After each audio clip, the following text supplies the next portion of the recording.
Gledate Gorenjska poročila na GIF TV. Lepo pozdravljeni na tako rekoč zgodovinskem, lahko rečem, prelomnem dogodku v eni zgodbi, ki je že zelo dolga. Če na kratko povzamem, začela se je tam konec 70-ih let, ko je eden od mojih predhodnikov, ravnatelj takratnega NUK-a Jaro Dolar, šel do takratnega predsednika izvršnega sveta in ga prosil, da zagotovi sredstva za dodatne prostore za nacionalno knjižnico, ki je takrat že pokala po šivih. Dobil je obljube, da bo knjižnica zgrajena, potem se je pa, če preskočim, da ne bom predolg, odvilo nekaj desetletij. Vmes je ta država sprejela celo zakon o izgradnji te knjižnice. Potem smo pa prišli do leta 2010, ko je bila pripravljena nova projektna naloga, in 2012, ko je bil izveden mednarodni natečaj, na katerem je zmagal z idejno zasnovo Biro Bevk Perovič, predstavnik biroja, avtor, nam bo potem v nadaljevanju tudi nekaj malega povedal o sami zasnovi projekta. Potem se nekaj časa ni zgodilo nič, čez kakih 8 let pa so bila zbrana sredstva za pripravo dokumentacije in pred 3 leti je prišlo tudi do neke bolj jasne obljube, da bo knjižnica tudi zgrajena. Potem je bilo treba ugotoviti, da so še nekatere odprta vprašanja z mestom glede zemljišč in podobno. Vse te smo uspešno v sodelovanju tudi z Ministrstvom za izobraževanje, znanost in šport uspešno rešili konec lanskega leta, v letošnjem letu smo pa rešili še vsa druga vprašanja in sedaj smo nekako pred izdajo gradbenega dovoljenja. Morda 2-3 besede o sami naravi projekta. Danes gre v nasprotju z tistimi idejami in zahtevami, potrebami izpred desetletjih bolj za uporabniške prostore, ne toliko za sam prostor ali skladišča, kjer hranimo gradivo.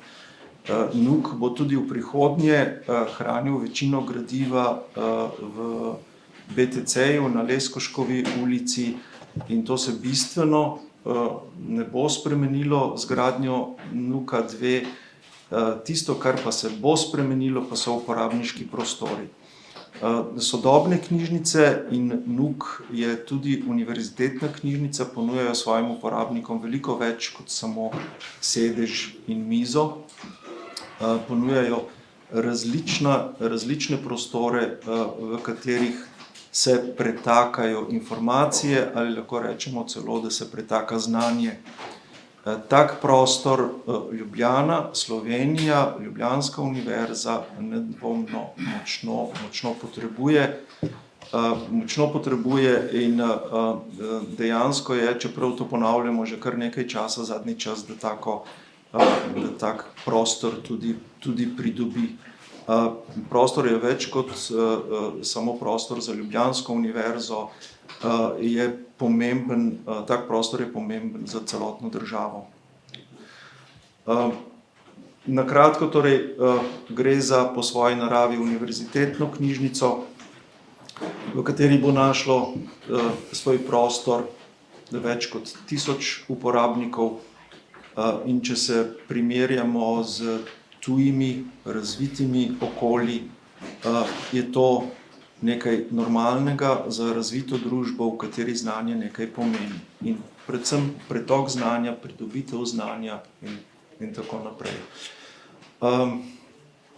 O samem projektu bom sedaj prosil gospoda Bevka, soavtorja tega projekta, da ga na kratko predstavi, sicer smo ga pa že večkrat in naj povem, da je zdaj na voljo tudi posebna spletna stran, na kateri bodo osnovne informacije o tem projektu, vključno z tudi 3D animacijo tega projekta za boljšo predstavo.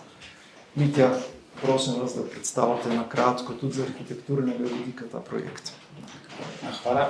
No, kot prvo bi rekel, da me zares veseli, da zopet sedim tukaj. Sedeli smo leta 2013, 2019, ko sem ponovno začel projekt in zdaj, ker imam občutek, da je to pa res ključen dogodek, ki bo projekt lahko premaknil naprej. Skratka, dejansko sem pred gradbenim dovoljenjem. Jaz bi mogoče samo na nekih parih točkah porisal, kaj ta projekt je. Kot že gospod ravnatelj poudaril, gre za res sodobno zasnovano knjižnico, ki se razlikuje od tega, kar klasično razumemo kot knjižnica, kot v smislu shranjevanja knjig. To je v bistvu predvsem bolj neke vrste platforma izobraževanja, sodobnega izobraževanja, platforma komunikacije in v tem smislu verjetno tudi ena izmed ključnih točk univerz in univerzitetnih programov, ki so med drugim seveda tudi posebej v Ljubljani precej v bistvu povezani z mestom. In povezava z mestom, vključitev tega projekta v mesto je bila ena izmed ključnih elementov ali aspektov našega pristopa. Zasnove, objekt je v bistvu zelo kompaktni volumen, ki je postavljen v rob enega stavbnega bloka, ki sicer v osnovi ni bil namenjen knjižnici in ravno s to postavitvijo, ki je zelo kompaktna, se ustvarja odprt prostor, ustvarja se dva vstopna trga, ki seveda pripadata knjižnici, a hkrati tudi mesto.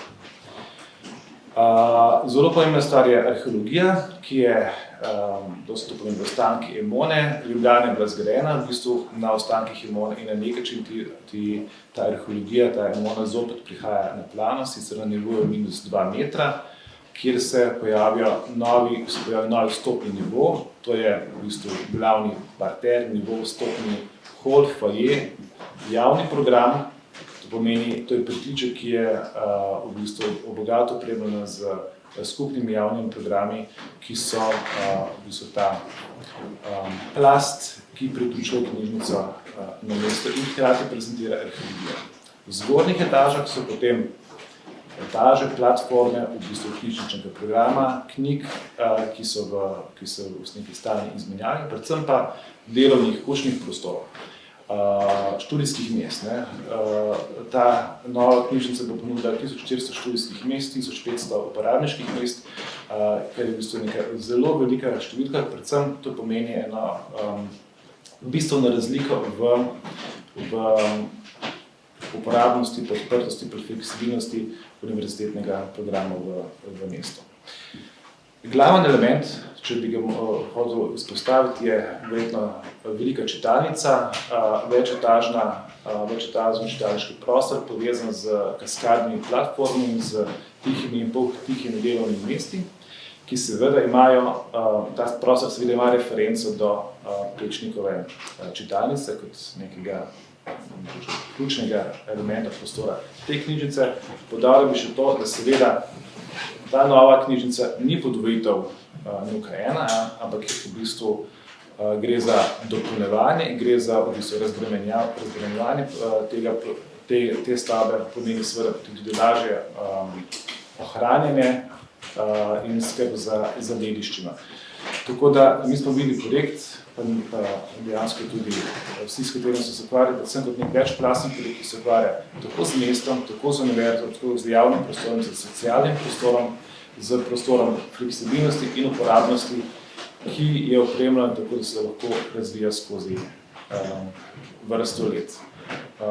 Mislim tudi, da sodelovanje bo izjemno, tudi prenova programa, ki se je zgodila v zadnjih 3 letih, ko so iz objekta odšla v skladišča, to pomeni objektu ni skladišča, samo čisti knjižnični programi, javni programi namenjeni seveda uporabnikom knjižnice, tudi drugim obiskovalcem in koliko spremljajočega pisarniškega programa. Skratka, to je sodobno zasnovana inštitucija, ki pomeni zelo veliko za univerzo, za mesto in tudi za splošno družbeno-socialno klimo v državi.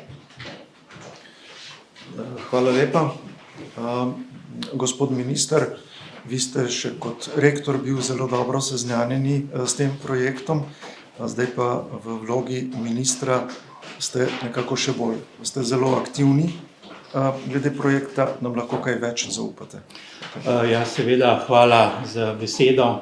Dejansko sem ta projekt zelo aktivno spremljal vsaj zadnjih 5 let. Nekako spremljal te faze, zastoje, zagone, poteka samega projektiranja in tako naprej. Ampak se je bilo nekako nakazano danes. Osnovno sporočilo najbrž te tiskovne konference je to, da se je vlada odločila, da pripelje ta projekt do konca, se pravi do izgradnje. Mogoče nekaj podatkov, dejansko v prejšnjem tednu smo vplačali komunalni prispevek, kar pomeni, da bomo najbrž še v decembru, v naslednjih tednu dveh pridobili gradbeno dovoljenje. Glede nadaljnjega poteka v letu 2023 imamo zagotovljena sredstva v okviru našega ministrstva. V tej fazi je treba zaključiti celotno projektno dokumentacijo, projekt za izvedbo. Vem, da še en delček same parcele, na tem delčku mora biti zaključeno te arheološke raziskave. Vzporedno, že preden se dokumentacija do konca zaključi, se lahko izvajajo tudi vrtine za toplotne črpalke. In pa naš načrt je seveda, da bi v drugi polovici leta 2023 začeli s postopki javnega razpisa za izbiro izvajalca gradbeno-obrtniških del. Če bo po sreči, jaz računam, da bi lahko že konec leta 2023 začeli z gradbenimi deli, gotovo pa leta 2024. Nekako je časovnica do leta 2026. Tukaj še želimo seveda čim bolj pospešiti, to je mogoče tudi vezano z nekim potencialnim virom financiranja, ampak ne glede na način financiranja, vlada bo nadaljevala s tem projektom do zaključka, do izgradnje samega objekta in mislim, da je to ta zgodovinski trenutek, da lahko rečemo po 40 letih poskusov, uspešnih, manj uspešnih, želimo to zgodbo zaključiti v letu 2026. To je mogoče tisto osnovno kratko sporočilo. Hvala. Hvala lepa. Gospod predsednik vlade, kaj je še za dodati? To, da so knjižnice pomembne za razvoj kateregakoli naroda, je nesporno dejstvo. Knjižnice niso samo prostor, kamor ljudje hodijo brati, se učiti, graditi svojo osebnost in svoje znanje, ampak tudi kamor se ljudje hodijo srečevati in spoznavati nove ideje. In Novi Nuk je zasnovan ravno v tem duhu. Zasnovan je v duhu, da boš odgovarjal vsem izzivom današnjega časa in spodbujal ravno to. Spoznavanje in kreiranje novih idej in kreiranje seveda novih znanj za prihodnost. Da so knjige za Slovence še toliko bolj pomembne, govori pa zgodovina. Na točki, ko je Trubar ne samo izrekel poziv stati in obstati, ampak v resnici postavil temelje slovenskega naroda in tudi državotvornosti v resnici, ravno ta točka je tista, ki nas mora pri projektih, kot je ta, v resnici navdajati z zanosom, da ga moramo realizirati. Ker je to tisto bistvo, na čemer je slovenski narod temelji. Ker je ravno pisana beseda bila tista, po kateri smo se tudi v Evropi, katere del smo danes, tako zgodaj postavili na svoje mesto, na zgodovinsko mesto. Bistveno prej, preden smo dobili državotvornost ali pa politike.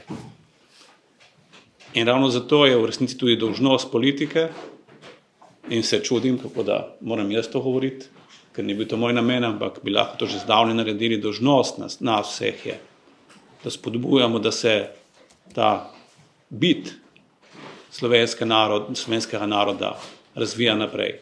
Jaz sem vesel izredno, da smo lahko naredili ta zadnji korak simbolni, ki se mu reče, ne smo samo, da smo potrdili našo odločenost, da v investicijo gremo in da bo NUK 2 zgrajen, najverjetneje še v tem mandatu, ampak da smo tudi naredili prvi konkreten korak in to je, da smo vplačali komunalni prispevek. Zato, da ne bo dileme, ali imamo samo prazne besede ali pa dejansko govorimo o tem, da smo projekt zagrabili v roke in da bomo tudi lopato lahko zasadili mogoče v 12 ali pa 13 mesecih. To je manjši detalj, se ne bo nihče sekiral takrat. če bo en mesec zamika. Bomo počakali na dobro vreme.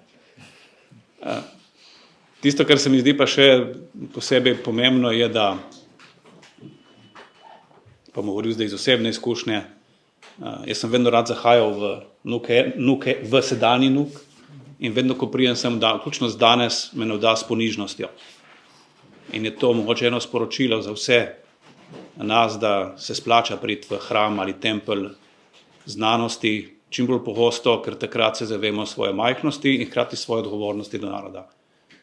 In se mi zdi, da bomo v naslednjih mesecih še koga pripeljali, če bomo našli kakšnega nasprotnika, pa sploh, zato da sam preide skozi to fazo spoznanja v resnici, kaj je naša dolžnost, zgodovinska dolžnost in kako so stvari, s katerimi se ukvarjamo vsakodnevno, nepomembne v primerjavi s temi izzivi, ki jih v resnici lahko rešujemo, če se samo pravilno zazremo v svojo odgovornost in svojo prihodnost.